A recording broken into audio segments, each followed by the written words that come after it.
Hello friends, welcome to my channel latest change the future. Friends, आज बुद्धि का तीसरा टॉपिक है, तीसरा वीडियो है ये। इससे पहले दो वीडियो बुद्धि की परिभाषा, विशेषता और बुद्धि के प्रकार व मापन पे हम पढ़ चुके हैं उसके बारे में। फिर इसके बाद आज का तीसरा वीडियो है बुद्धि मापन के सोपान। फ्रेंड्स, बुद्धि के जो सूत्र थे और किसने बुद्धि के परीक्षण का बुद्धि लब्धि ज्ञात करने के सूत्र बनाए, उन पे एग्जाम्पल्स और उन पे कुछ छोटे छोटे पद पे, टर्म्स पे डेफिनेशंस आज के इस वीडियो में हम पढ़ेंगे। तो फ्रेंड्स, वीडियो शुरू करने से पहले अगर आपने मेरे चैनल को सब्सक्राइब नहीं किया है तो प्लीज़ मेरे चैनल को सब्सक्राइब कर दीजिए और बेल आइकन को ज़रूर दबाइए ताकि आने वाला हर एक वीडियो आपको मिलता रहे। तो फ्रेंड्स, अब हम देखते हैं कि बुद्धि मापन के सोपान। इससे पहले हम छोटी छोटी डेफिनेशंस देखते हैं। जैसे वास्तविक आयु क्या होती है? वास्तविक आयु जन्म से वर्तमान तक की आयु, वो होती है वास्तविक आयु। जैसे कोई बच्चा आज की तारीख में 11 साल का हो चुका है तो ये इसकी वास्तविक आयु है। इसके बाद में आता है मानसिक आयु। कोई बच्चा 11 साल का हो चुका है लेकिन वो बच्चा पढ़ाई में इतना कमज़ोर है कि उसको छठी क्लास के बच्चों के सवाल नहीं आ रहे हैं, यानी उसका मानसिक स्तर 11 साल का होने के बावजूद भी 8 साल के बच्चे के स्तर के जितना ही है। तो यानी वो इसकी मानसिक आयु होगी कितनी? 8 साल। या फिर अगर कोई बच्चा 11 साल का है और वो अपने उच्च स्तर के भी सवालों को हल कर पा रहा है, उच्च स्तर की समस्याओं को भी हल कर पा रहा है, जैसे 12 साल के बच्चे तक की समस्याओं को भी वो हल कर पा रहे हैं, तो उसकी मानसिक आयु कितनी होगी?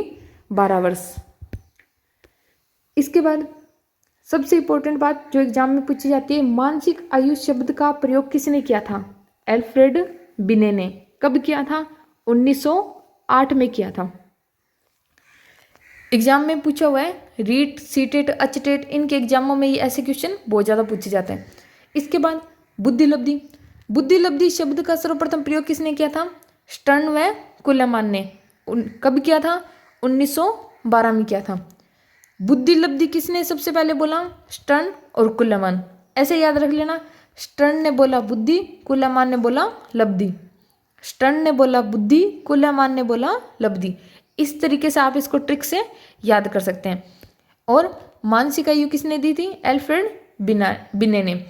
या फिर आप इसको ट्रिक से ऐसे याद कर सकते हो कि अल्फ्रेड बिना मानसिक आयु के हैं, यानी अल्फ्रेड की मानसिक आयु है ही नहीं, अल्फ्रेड बिना मानसिक आयु के। यानी इस प्रकार से आप ट्रिक से इन चीज़ों को याद कर सकते हो, क्योंकि ये इंपॉर्टेंट बहुत है, एग्जाम में काफ़ी बार ये पूछे जाते हैं इसलिए। अब देखते हैं बुद्धि लब्धि का सूत्र। बुद्धि लब्धि को इंग्लिश में शॉर्ट फॉर्म में IQ बोला जाता है। IQ बुद्धि लब्धि क्या होती है? इसका सूत्र स्टर्न ने दिया था। कब दिया था? 1912 में। क्या था? मानसिक आयु बटा में वास्तविक आयु। लेकिन जब स्टर्न ने यह सूत्र दिया था तो इससे जो उत्तर आते थे वो पॉइंट में यानी दशमलव में आते थे। 1.3, 0.8 इस प्रकार के उत्तर आते थे। इसलिए 4 साल बाद 1916 में टर्मन ने इस सूत्र को संशोधित किया और दशमलव की समस्या को हल करने के लिए उन्होंने इसको सूत्र को 100 से गुना कर दिया। तो टर्मन द्वारा दिया गया सूत्र कौन सा हो गया? मानसिक आयु बटे में वास्तविक आयु गुना में 100। तो आपको एग्जाम में ऐसे कंफ्यूज करके पूछ सकते हैं कि टर्मन द्वारा दिया गया बुद्धि लब्धि का सूत्र कौन सा था, जिसमें कई बार एक ऑप्शन में 100 से गुना करेंगे, एक में नहीं करेंगे, एक में मानसिक आयु को नीचे कर देंगे और 100 से गुना। तो इस प्रकार से 3-4 ऑप्शन बना के आपको कंफ्यूज कर सकते हैं। तो आपको ये ध्यान रखना है, मानसिक आयु यानी मन की आयु हमेशा ऊपर रहेगी, मानसिक आयु ऊपर रहेगी और 100 से टर्मन गुना करता है। क्या बताओगे? मानसिक आयु हमेशा ऊपर रहेगी और 100 से टर्मन गुना करता है, यानी उसने संशोधित किया था। तो आप इस प्रकार से याद रख सकते हो। इसके बाद अब इस पे आगे कुछ पद और एक क्वेश्चन के द्वारा आगे हम इसको समझेंगे। अब देखो, एक बालक 7 वर्ष वाला प्रश्न पत्र हल करने के बाद 8 वर्ष वाले पत्र को भी हल कर देता है, परंतु 10 वर्ष वाले प्रश्न पत्र के 6 प्रश्नों में से वह केवल 2 प्रश्न ही हल कर पाता है, तो उस बालक की मूलभूत आयु क्या है? अब हम देखते हैं मूलभूत आयु क्या होती है। देखो इसने क्या कहा है प्रश्न में, 7 वर्ष वाला प्रश्न हल कर दिया, अपन ने 7 लिख दिया, 8 वाला भी हल कर दिया, अपन ने 8 लिख दिया। 10 वर्ष वाले प्रश्नों में थोड़ी दिक्कत आ रही है, यानी 9 तक तो वो हल कर रहा है, लेकिन 10 वर्ष वाले प्रश्न है उसमें 6 प्रश्नों को उसने हल कर दिया, 6 प्रश्न उसने हल कर दिए, और 6 प्रश्नों में से वह केवल 2 प्रश्न ही हल कर पाता है, यानी 4 को वो हल नहीं कर पाता। ठीक है, तो उसने पूछा मूलभूत आयु क्या होगी। तो फ्रेंड्स जैसे मैंने कहा था, जिस स्तर के प्रश्नों को वो हल कर पाता है वो उसकी मानसिक आयु होती है, यानी वो 9 साल तक के प्रश्नों को तो हल कर पाता है। कितने तक? 7, 8, 9 वर्ष तक के प्रश्नों को तो वो हल कर पाता है, यानी उसकी मानसिक आयु होगी 9 वर्ष। लेकिन 10वें प्रश्नों को हल तो करता है, लेकिन वो आधे प्रश्नों को हल करता है, 4 प्रश्नों को नहीं कर पाता और 2 ही प्रश्नों को करता है। ठीक है, यानी उसने क्या किया, आधे प्रश्नों को हल किया। तो इसलिए मूलभूत आयु क्या होती है कि जिसको वर्ष और माह दोनों में व्यक्त किया जाता है वो तो होगी मूलभूत आयु, और मानसिक आयु जिसको केवल वर्ष में व्यक्त किया जा सकता है। तो मूलभूत आयु कितनी होगी? 9 वर्ष 4 माह। क्यों? क्योंकि उसने सिर्फ 2 ही प्रश्नों को हल किया था, इसलिए पूरे साल में से अगर अपन 2 प्रश्न निकाले यानी उसकी आयु होगी 4 माह। 6 प्रश्न है, यानी 1 प्रश्न को हम 2 माह मान के चलते हैं, तो 2 प्रश्न मतलब 4 माह, यानी उसकी मूलभूत आयु कितनी होगी? 9 वर्ष 4 माह। क्वेश्चन कैसा भी हो, मैंने आपको ये बात यहाँ ध्यान रखनी है कि मूलभूत आयु वर्ष और महीने दोनों में व्यक्त होती है, और मानसिक आयु सिर्फ वर्ष में व्यक्त होती है, यहाँ ये बात ध्यान रखनी है। इसके बाद अब हम देखते हैं एक और क्वेश्चन कि निम्न में से कौन सा कथन सत्य है? MA मानसिक आयु, BA बेसिक आयु यानी मूलभूत एज, और TA। अब देखिए फ्रेंड्स, इनमें एक TA मतलब टर्मिनल एज, इनमें एक कनेक्शन होता है।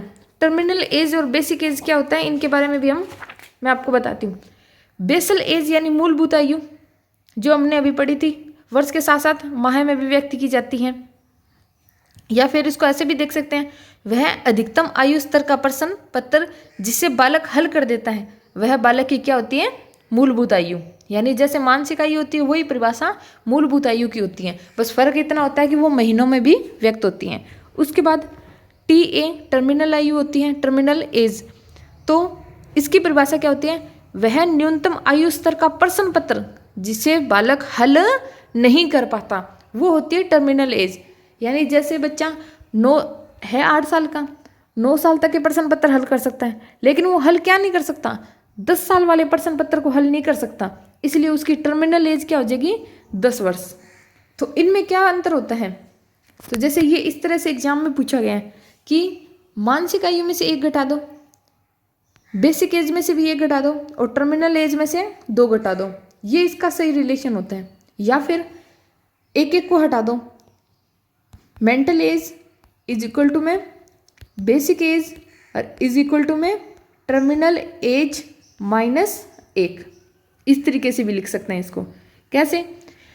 अब देख लो कि कोई बच्चा 8 साल तक के प्रश्न पत्र को हल करता है, तो वो 8 साल कुछ महीनों को भी हल कर पाता है, जैसे अपन ने पिछले प्रश्न में पढ़ा था 8 साल और कुछ महीनों को हल कर पाता है। तो लेकिन पॉइंट के बजाय अगर महीनों को हटा दें तो वर्ष में तो संख्या बराबर आ रही है, मेंटल एज भी 8 और बेसिक एज भी 8, लेकिन वो 9 साल तक के प्रश्नों को हल नहीं कर पाता। तो यानी टर्मिनल एज क्या हो जाएगी? 9, और -1 किया तो कितना आ गया? ये भी 8। तो यानी कौन सा रिलेशन इसमें से ये बैठ रहा है? MA -1, BA -1 और TA -2। या फिर इस प्रकार से दे सकता है, MA इज इक्वल टू में BA इज इक्वल टू में TA -1। इस प्रकार से आपको दे सकते हैं। अब इसके बाद में हम पढ़ते हैं टर्मन व मेरिल की मापनी। इसमें देखिए फ्रेंड्स, टर्मन ने मेरिल के साथ मिलकर एक मापनी बनाई जिसमें हम माप सकते हैं कि कौन सा बच्चा होशियार है और कौन सा कमजोर है, कौन सा प्रतिभाशाली है। तो उन्होंने बताया कि जिनकी बुद्धि लब्धि 140 है या इससे ऊपर है वो प्रतिभाशाली होता है, यानी सुपीरियर बोला जाता है उसको। 120 से 139 प्रखर बुद्धि यानी जीनियस माना जाता है। 110 से 119 जिनका बुद्धि लब्धि का स्तर होता है उनको तीव्र बुद्धि वाला यानी अबोव एवरेज माना जाता है। अबोव एवरेज यानी एवरेज से ऊपर, क्यों, इससे जस्ट नीचे एवरेज आता है। 90 से 109 तक औसत बुद्धि या सामान्य बुद्धि एवरेज 90 से 109 तक होती है। उसके बाद 80 से 89 मंद बुद्धि यानी पिछड़े बौद्धिक दृष्टि से या फिर मंगोलिज्म। ये एग्जाम में पूछा गया है कि मंगोलिज्म की बुद्धि लब्धि कितनी होती है, 80 से 89% तक। इसके बाद 70 से 79 70 से 79 तक कितनी होते हैं, निर्बल या हीन बुद्धि। जिनका बुद्धि लब्धि स्तर 70 से 79 तक होता है उनको निर्बल या हीन बुद्धि माना जाता है। 70 से कम वो होते हैं मूर्ख। उनको भी 70 से कम वालों को 3 भागों में बांटा गया है कि 50 से 69 तक होते हैं वो मूर्ख, 25 से 49 तक होते हैं वो मूढ़, और 0 से 25 तक होते हैं वो जड़। इन सब में इम्पोर्टेंट है एक तो औसत यानी सामान्य बुद्धि, इन पे क्वेश्चन बहुत पूछे जाते हैं। दूसरा ये 80 से 89 मंगोलिज्म का ये एग्जाम में पूछा गया है। और तीसरा 0 से 25 तक जड़ बुद्धि यानी इडियट, इसमें ऐसे दिया जाएगा जड़ बुद्धि ऑप्शन में, ये एग्जाम में पूछा गया है। ये 3 तो बहुत ही ज़्यादा इंपॉर्टेंट है। इसके बाद इनको तो याद करना है, हमें सारणी तो पूरी याद करनी है, लेकिन सबसे ज़्यादा एक तो औसत या सामान्य बुद्धि को ध्यान रखना है। यानी कैसे याद रखोगे, सामान्य का बैच जब शतक लगने वाला था, यानी शतक लगा 90 से 109 के बीच में आता है 100, यानी शतक लगा है यहाँ पे, तो यहाँ पे 100 से शतक, 100 से सामान्य बुद्धि यहाँ थी, 90 से 109। जड़ बुद्धि को याद, अनमंगोलिज्म को याद, और सबसे ऊपर 140 वाला प्रतिभाशाली को याद। इनको तो याद रखना है, बाकी बीच के और भी याद अपन को रखने हैं। अब इसके बाद देखो फ्रेंड्स, 140 से ऊपर बुद्धि लब्धि वाले हैं ना प्रतिभाशाली, वो दुनिया में 1% है। प्रखर बुद्धि वाले 5%, तीव्र बुद्धि वाले 14%, और सबसे ज़्यादा कौन पाए जाते हैं, सामान्य बुद्धि या औसत बुद्धि वाले, यानी दुनिया की 60% जनसंख्या सामान्य बुद्धि वाली है। और जिस क्रम में लाए हैं उसी को उल्टा कर दें, जैसे 1, 5, 14, 60 ऐसे लाए हैं, इसी को अपन उल्टा करेंगे 14, 5 और 1। इस तरीके से अपन इनको याद कर सकते हैं कि दुनिया में ये कितने प्रतिशत हैं। अब इस पे हम एक क्वेश्चन सोल्व करके देखते हैं ताकि अपन को ये समझ आए अच्छे से। ये देखिए फ्रेंड्स, ये क्वेश्चन, एक बालक की वास्तविक आयु 17 वर्ष है, हिंदी में मानसिक आयु 21 वर्ष, गणित में 13 वर्ष, एसएसटी में 15 वर्ष, विज्ञान में 19 वर्ष और अन्य विषयों में 17 वर्ष है। तो टर्मन व मेरिल के अनुसार उसे कौन सी श्रेणी में रखा जाएगा। तो आप इसे क्या बताओ, देखो टर्मन और मेरिल जब अलग अलग विषय की अलग अलग मानसिक आयु बताई है, बालक तो एक ही है, तो बालक की आयु क्या होगी, उन सबको जोड़ के उनका जो औसत निकाला जाएगा वो उस बालक की आयु होगी। तो हम क्या करेंगे, वास्तविक आयु तो जैसे अपन को 17 अलग से दे दी, इसके बाद में मानसिक आयु अपन को टुकड़ों टुकड़ों में दी है, तो हम इन सब का औसत निकालेंगे। देखो औसत कैसे निकालते हैं, यानी मध्य कैसे निकालते हैं, जितनी संख्या है उनको जोड़ लो और उतने ही अंक से भाग दे दो। जैसे 5 संख्याएं हैं तो हमने 5 से भाग दे दिया और इन 5 को जोड़ लिया। हिंदी की, गणित, एसएसटी, विज्ञान और अन्य विषयों को 21, 13, 15, 19, 17 इनको जोड़ के 5 का भाग दिया। जोड़ने पे 85 आया, 5 का भाग दिया तो कितना आया, 17। यानी ये क्या है, मानसिक आयु। और क्वेश्चन में हमें दिया है वास्तविक आयु भी कितनी है, 17 वर्ष। अब हम बुद्धि लब्धि का सूत्र निकालते हैं, IQ, मानसिक आयु बटे में वास्तविक आयु गुना में 100। 17 से 17 तो कट गया, कितना बच गया, 100। और शतक कहाँ लगा था, सामान्य बुद्धि में लगा था, तो यानी 100 आ रहा है, तो ये अपनी सामान्य बुद्धि या फिर औसत बुद्धि है। आई होप फ्रेंड्स आपको मेरा ये वीडियो समझ आया है। अगर आपको मेरे वीडियो में कोई भी दिक्कत है या कोई भी चीज़ समझ नहीं आई है तो आप कमेंट बॉक्स में कमेंट करके मुझसे पूछ सकते हैं। और अगर आपको मेरा ये वीडियो अच्छा लगा तो प्लीज़ मेरे वीडियो को ज़्यादा से ज़्यादा लाइक करें, शेयर करें और सब्सक्राइब करें। Thank you.